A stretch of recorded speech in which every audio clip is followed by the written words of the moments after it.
السلام عليكم، شلونكم طلاب؟ ان شاء الله بألف خير وياكم الاستاذ عباس على الغالبي. طلاب طبعا الف مبروك. بالنسبه للمدرسه الالكترونيه صارت لكل العراق واي واحد يقدر يقدم عليه، بس انتبهوا وياي راح اشرح لكم شرح مختصر عن المدرسه الالكترونيه وراح تفيدكم لو ما راح تفيدكم ان شاء الله. طلابنا المدرسه الالكترونيه انت وقاعد بالبيت تقدر تدرس بدون ما تروح للمدرسه مالتك. هي هاي المختصر المفيد عن طريق الموبايل، وهي هاي اول مدرسة انطلقت بالعراق لهذه السنة، سنة 2024. تقدر تقدم سواء كنت انت بالمدرسة، سواء كنت انت صباحي او مسائي، ابتدائية متوسطة اعدادية، تقدر تقدم على هاي المدرسة بكيفك. تقدر تقدم تقدر ما تقدم، بس الطلاب الخارجي لازم يقدم، مو بكيفه، لازم يقدم. يعني شلون نقول لك، الاجباري على الطلاب الخارجي. عندنا هسه طلاب الانتساب، مثل ما تعرفون كتاب الانتساب اجى كتاب انه اللغه الانتساب.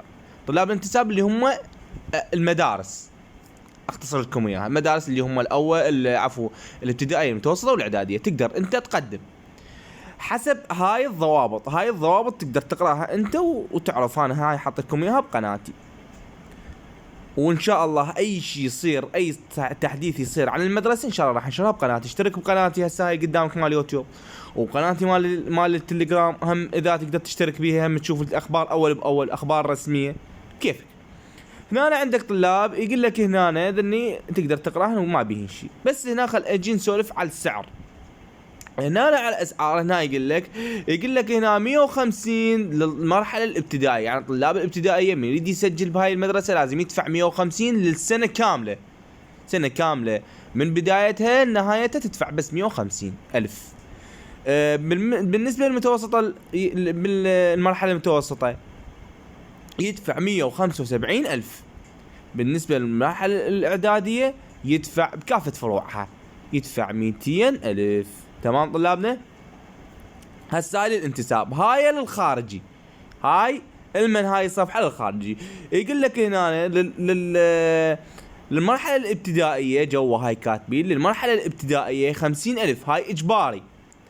أما للمرحلة المتوسطة والإعدادية اللي هم الخارجية، هم السادس الابتدائي يدفعون 50، والثالث متوسط والسادس الإعدادي بكافة فروعه يدفعون 60. ذولا الثالث والسادس الاعدادي يدفعون 60. هاي المدرسة تكون عن بعد، الاسعار اعطيتكم اياهن، وتقدر انت تراجع مدرستك وتفتهم اكثر ان شاء الله. ورا الاربعينية راح انشر لكم بعد اكثر، ننزلون تعليمات بعد اكثر شلون يتم الدراسة بيها ان شاء الله. يعني المدرسين راح يحطون بيها اكيد مدرسين اكفاء. اكو امتحانات شهرية انت وقاعد بالبيت، الامتحانات تكون انت بالبيت بدون ما تروح للمدرسة. تمام طلابنا؟